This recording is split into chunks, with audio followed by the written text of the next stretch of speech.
Dangerous Assignment, starring Brian Donlevy as Steve Mitchell.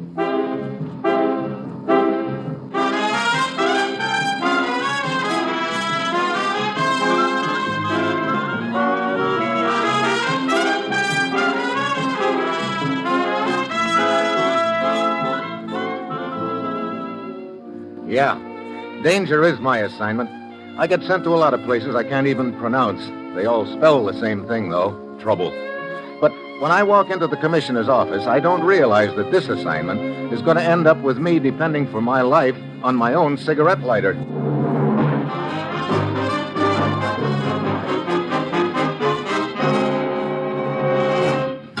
Morning, Commissioner. Get out your pith helmet, Steve. You're leaving for Arabia on the next plane. Arabia? Now, look, my days as a camel jockey are over. Don't worry. You won't be riding any camels unless you find some carrying oil in their humps. Oil?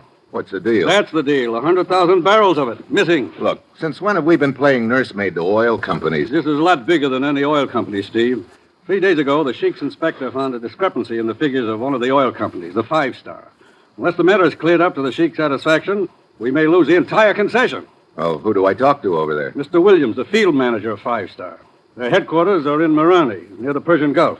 Steve, get over there and find out what happened to that oil. Well, that's it. You've got your assignment. Good luck.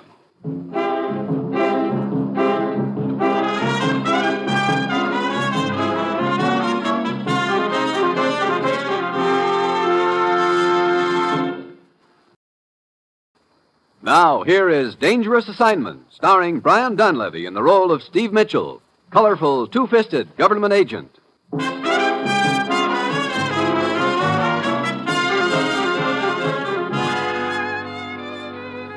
Yeah, this is going to be a breeze. All I have to do is fly halfway around the world to a sweltering spot in Arabia, take care of a little matter like finding a mere 100,000 barrels of missing oil. And I've got a strong hunch that somewhere along the line I'll run into someone who'll say, drop dead to me and mean it. It's Thursday when I get to Marani, and Williams, the field manager of 5-Star Oil, is waiting for me in his office, together with his assistant, a guy named Haroon. Well, I'll tell you all I know, Mitchell, but that isn't much. On our last shipment, the Sheik's inspector claimed we were 10,000 barrels short of what their figures showed we'd pumped out of the ground. The Sheik gets royalty on every barrel, so he was pretty sore about it. Yeah, I can imagine, Williams. Haroon here can probably tell you more about this than I can. I was on a business trip to Cairo when it all came up. As my assistant, Haroon was in charge here. I see. What happened after the discrepancy was spotted, Haroon? In order to pacify the Sheik, we passed the matter off as an error in our bookkeeping and paid the royalty. But then we started investigating quietly and discovered that over the past month there has been a loss of 100,000 barrels. Well, tell me, what happens to the oil from the time it leaves the wells until it's shipped out of here? Well, the wells are north of here. The oil's pumped down here to Marani through a patrol pipeline. There's a checker on each end of the line. Then, as I get it, on this particular shipment, your checker at the fields checked a certain amount of oil into the pipeline, but your checker at this end checked out 10,000 barrels less. Yes, it was his first day on the job. Oh? Well, what happened to the regular checker? Oh, you mean Yusef. The evening before, he died in a cafe brawl. Oh, that's very interesting. Where did this fight take place? At the Oasis Club. Yusef went there regularly. He was very fond of the dancing girl, Sarida, and very jealous of her. Mm-hmm. She is believed to be the reason for the fight. I see. Well, I think I'll go over to the Oasis Club and see what I can turn up there. I'll see you around, gentlemen.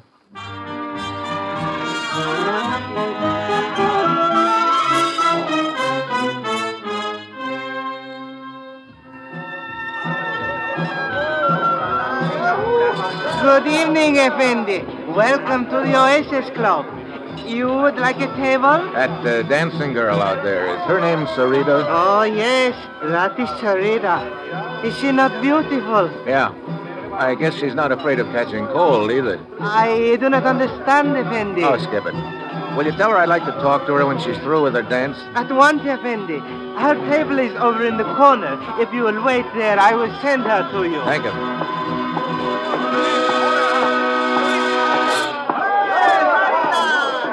Yes?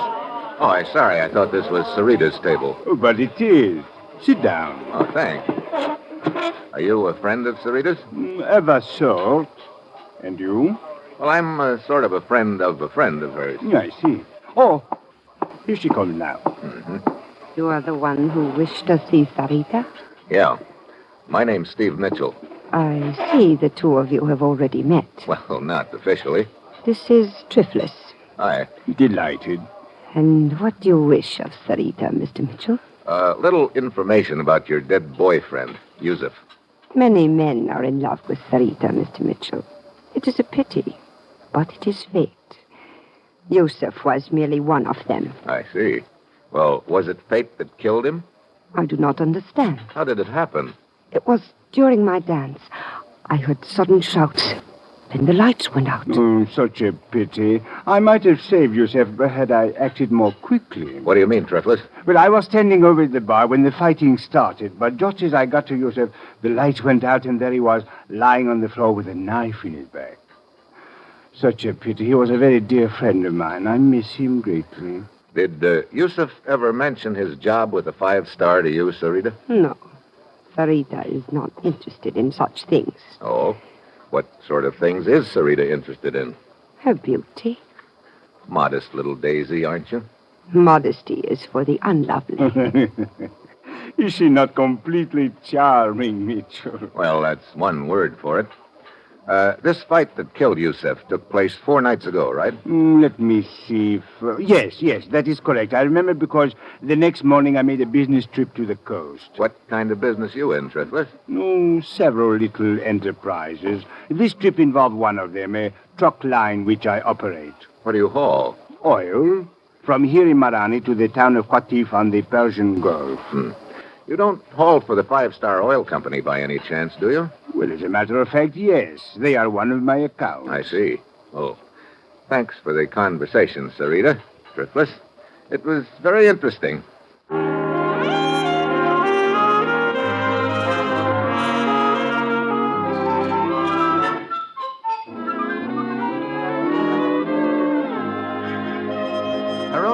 Yes? This swindle has undoubtedly been going on for some time. If the missing total adds up to 100,000 barrels. Now, look, suppose all the oil has reached this end of the line. Could amounts of it be stolen after that? Why, it would be very difficult. What happens to the oil after it gets here? It is pumped into large storage tanks. Are those tanks checked regularly? Fairly regularly. Well, then, after that, the oil is pumped into trucks and taken to the town of Qatif on the Persian Gulf. Why, yes. I believe I forgot to tell you that. I picked it up. Is it possible that a couple of extra truckloads could be slipped out without the company knowing it? Absolutely impossible. I checked the trucks out myself. I see. Incidentally, a guy named Triflis runs that truck line, doesn't he? Why, yes, he does. You know much about him? Why, of course. I'm sure he's a man of character. How do you know? Triflis is my brother-in-law. Oh? Hello, Mitchell. Turned up anything so far? Oh, nothing except a bunch of loose ends, Williams. That's too bad. Means my job, this mess isn't cleared up. It means your whole company and all the other oil companies, too. Look, you say this pipeline is patrolled. Yes. By plane, every day. Who's your pilot? A guy named Dean. Matter of fact, he should be getting ready to take off right now. Well, call the airfield and tell Dean to wait for me. I'd like to go along for the ride.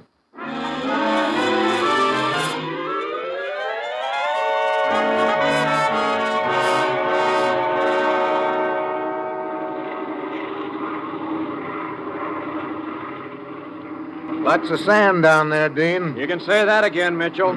A lot of sand and a lot of pipe. And this is about the most monotonous job in the world. Yeah, I can imagine. You keep this baby at a pretty low altitude, don't you? Have to, so I can spot leaks in the line. Look, could anyone tap into the pipeline without your spotting it? I don't see how. Even if they tried it at night, I fly so low I could spot the tire tracks the next day. And you can see yourself there's not a track in that sand for miles around. Yeah. Hey, getting kind of dark. I guess waiting for me made you later than usual, huh? Oh, a little, but that's okay. The water over there, is that the Persian Gulf? Yeah. How far from here is it? Oh, 8 to 10 miles. What are those ruins over there on the coast? That's what they call the lost city of Inzak. Several thousand years old. Great spot for archaeologists. Wait a minute. What's the matter? I thought I saw a light over there. Probably a reflection off the water. Nobody's been around there for at least 6 months. The last expedition was from London, I think. They still have their equipment stored in a warehouse over in Qatif down the coast. Oh, yeah? Hey, just a hunch, but I think I'll take a trip over to Qatif as soon as you get this buggy back home.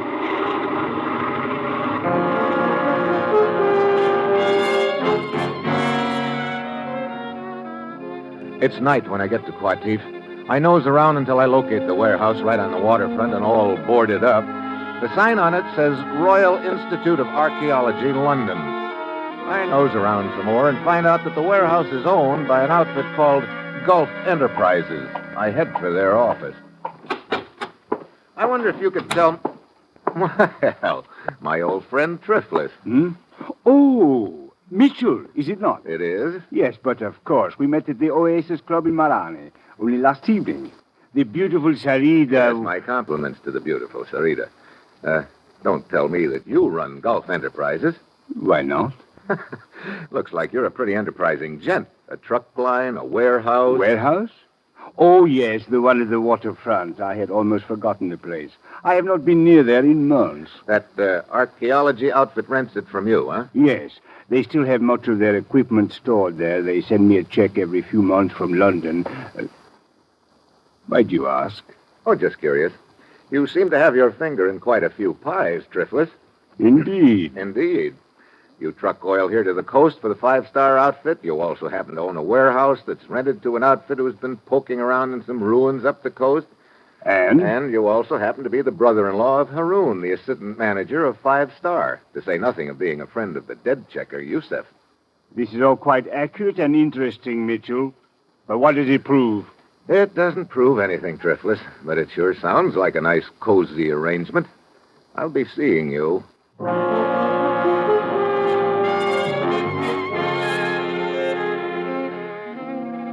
I head back to the warehouse and try to get in, but it's boarded up tight. I circle around it to the water. The back end of the building rests on a pier. Then I spot something under the pier, a good-sized barge. I climb aboard, and a strong smell hits me. Oil. Now I know I'm getting warm. Then I hear a sound behind me.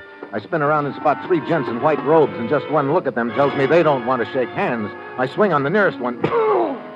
He goes down. I hit the water. Start swimming. Do not let him get away! Hey, take careful aim! I didn't figure them for guns. I've got to get underwater, but just as I start to dive... Oh!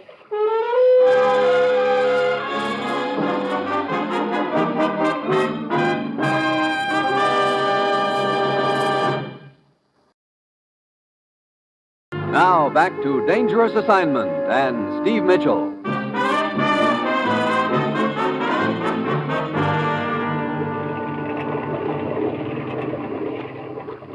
There he is, floating in the water. Stop the launch. Abura, Abdul, pull him out of the water. Easy, easy. So, put him down on deck. Oh, my head. Oh, he's still alive. You want to bet? You're lucky. This is lucky? It appears the bullet merely creased the skull. Well, if it's all the same to you, I like to part my hair on the other side.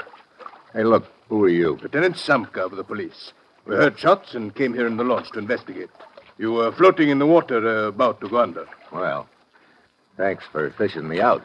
It's now my turn to ask questions. Who are you? Steve Mitchell. Steve Mitchell. Ah, yes, a government agent from the United States. You've got big ears, Lieutenant. It is my business. Start the launch, Abdul.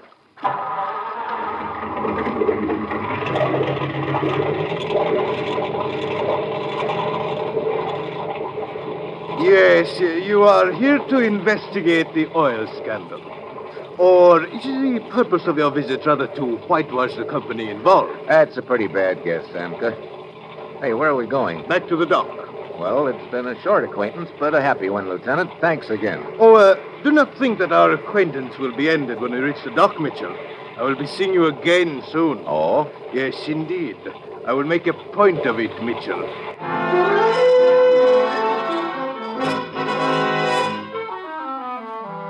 I go back to my hotel and change into dry clothes. My head's throbbing plenty, but I know I've still got a big night's work ahead of me. I phone the commissioner and ask him to check on the Royal Institute of Archaeology in London. An hour later, he calls me back and tells me the phonies, it's an outfit. So there's no record of them in London. Next, I call Williams, the field manager. What's on your mind, Mitchell? Ever hear of the lost city of Inzac, Williams? Sure. Bunch of ruins up the coast away. Why? I want to take a trip up there in a hurry. How do those ruins tie into the deal? That's what I want to find out. Can you get your pilot to fly me up there? Tonight? Tonight. There's no place to land around there. That's why I'll need a parachute. Parachute? You gonna jump? You know a quicker way of getting down? No, but... Well, okay, Mitchell. If you think it'll accomplish anything, go ahead. It's probably too late as far as I'm concerned, though. What do you mean? Just got a call from the president of the company. He wants me to meet him in Cairo. I got a strong hunch I'm going to get canned. So I guess you are on your own. But be careful, Mitchell. Yeah. How about the plane? I'll call Dean right now and tell him to get out to the airfield and warm it up. He'll be ready for you in a couple of hours.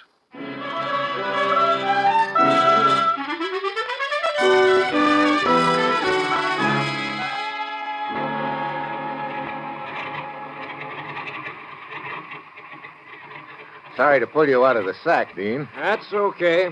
We're just about warmed up. Here, they sent this parachute for you. Thanks. You know, it's a long time since I've had one of these babies on. Mitchell. Huh? Mitchell.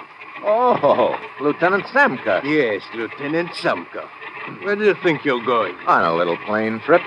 Look, are you my official bodyguard or something? In this case, I am your official fellow passenger. Oh? Well, I don't think you'll like this trip, Samka. It involves a parachute jump. Oh, then I must provide myself with the necessary equipment. Hey, that's my parachute. It was your parachute. Now it is mine. Look, if you want to go on this trip, get your own. Thank you, but I prefer yours. It might be safer. Oh, you don't trust me at all, do you? Frankly, no.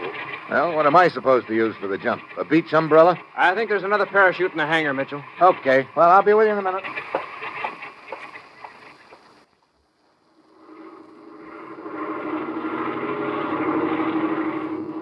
Well, as long as you two guys are determined to jump, you picked a good night for it. Look at that moon. Yeah. Aren't those the ruins just ahead? Uh-huh.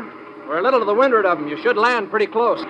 This about the right spot, Dean? Anytime. Well, see you on the ground, Samka. Here goes. I bail out. The air rushes by me while I jerk at the ripcord. The chute streams out behind me. I start praying. And she snaps open and yanks me upright. I look down at the moonlit desert and then...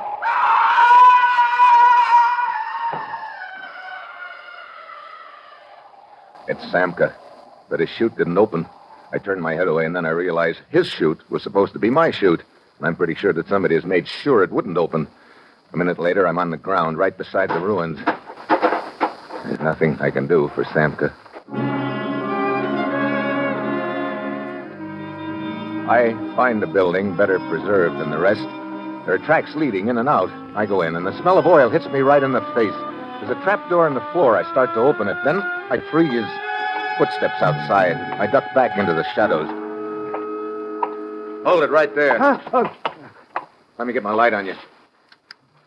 Well, if it isn't Haroun. Mitchell, what are you doing here? I guess I don't need to ask you the same question, Haroun. But you do not understand. I was merely... Save it, Haroun. Open that trap door. Trap door? Right there in front of you.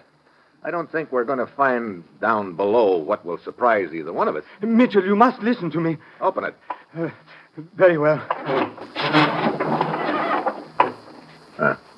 Short flight of stairs and more oil smell. Okay, you go first. And remember, I've got you covered. Hey, pretty large basement for an old ruined building, isn't it? Yes, it seems to be. Okay. Stay put while I flash my light around. Yeah, there it is. A small pipeline. Yeah, a small pipeline underground heading straight west toward the 5-star pipeline. No wonder Dean couldn't spot anything from the air. Well, it was a pretty neat scheme, Haroun. Mitchell, I swear, even though he is my brother-in-law, I did not dream until now that he... What are you talking about? Why, my brother-in-law, Triflis. I realized that you suspected him, and it aroused my suspicions of him. I also found out he owned the warehouse that the expedition had rented. I came here to investigate. I realize now that your suspicions were justified. Look, as assistant field manager, you could have engineered the whole deal, and Triflis was in a good spot to help you. Now you're trying to pin the whole deal on him. No. It is not true. You must believe me, Mitchell. I have had nothing to do with it. Come on, I've seen enough here. I'm going back to town and tell him about this underground pipeline, and you're coming with me. It won't work, Mitchell. Mitchell, a flashlight. Now you're trying to ease out of a tight spot by pretending Haroon is the boy, but it won't work. Now drop the gun, Mitchell. Williams. I said drop the gun. Okay. Now kick it over towards me. That's the boy. I kind of figured you'd be hanging around in the shadows here somewhere, Williams. As soon as that parachute failed to open, I knew you were my boy. So you weren't wearing that chute, Mitchell. How'd you get up here so fast? I got a 2-hour head start on a fast launch and waited here for you, just in case anything went wrong with my parachute gag. You know, I gotta hand it to you, Williams. You had a pretty good scheme cooked up here. You organized a fake expedition to come up to these ruins. They run an underground pipeline over to the main line and tap it, and then you cart the oil away on barges from here. Yeah. Too bad that checker of mine got himself killed in that fight when I was in Cairo. He's been covering for me. What's the matter, Williams? Wasn't Five Star paying you enough salary? Sure, $15,000 a year. But 100,000 barrels of oil is worth $250,000, Mitchell. You figure it out. Oh, right now I'm trying to figure out what you're going to do with Haroon and me. I think you'll see the answer to that as soon as I get some stuff I've got upstairs. What stuff?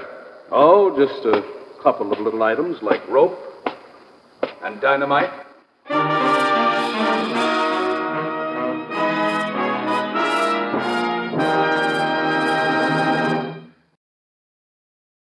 And now, here is the conclusion of Dangerous Assignment.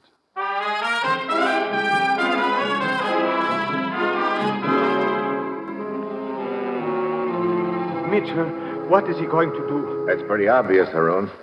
Wait. Hey, that valve in the pipe overhead. What? Here, give me a hand with it. We've got to get it open in a hurry. But I still don't understand. Help me open it. Williams is going to tie us up here and then blow the whole works up. It is opening. Yeah. Come on, get the valve wide open. There.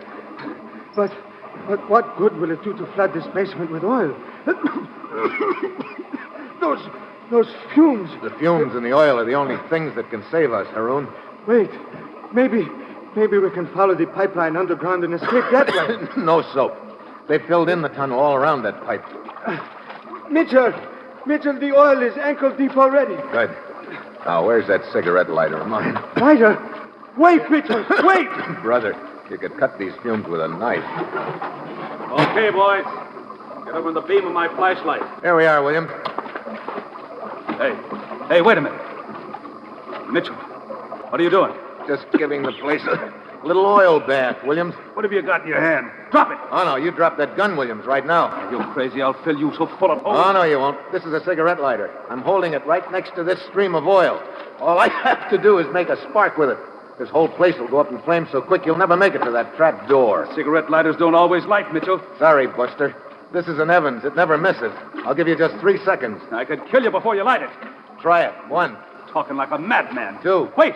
No. Drop the gun. Okay. Now, come here. I want to use that rope you're carrying. Tie him up, Haroon. Look out, Mitchell, a knife! I'll take that lighter. Have a fist and step. My. Well, I guess there's one way of rubbing his nose in it. Well, come on, Haroon. Let's get him upstairs. He is covered with oil. Yeah. You got him? Yes. Up the steps with him. These fumes, Mitchell, one spark would have turned this place into an inferno. You're telling me. Well, here we are. Set him down on the floor. All right. Now, come on. Let's you and me get some fresh air before we keel over.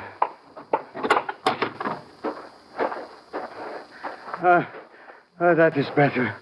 Mitchell, I must say you have nerves of steel. Yeah? Right now, they're creaking a little bit. I could use a cigarette. Yes, of course. Here, I have one. Oh, thanks. How about a light? Oh, but your cigarette lighter. Oh, that. I keep forgetting to get flints for it. It doesn't work. What? But I heard you say to Williams that... Yeah, Williams didn't know I didn't have any flint in it. Mitchell, you were just bluffing. Look, when you've got no cards, you've got to bluff. But a bluff is the best poker hand in the world as long as the opposition doesn't call you. And Williams didn't call. Now, how about a match?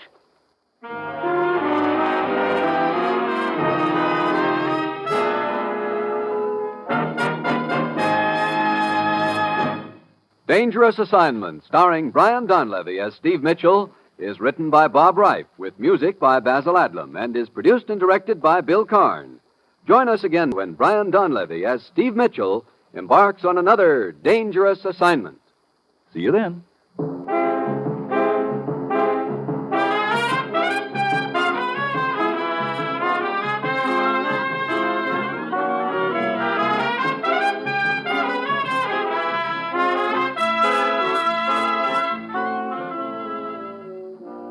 On NBC.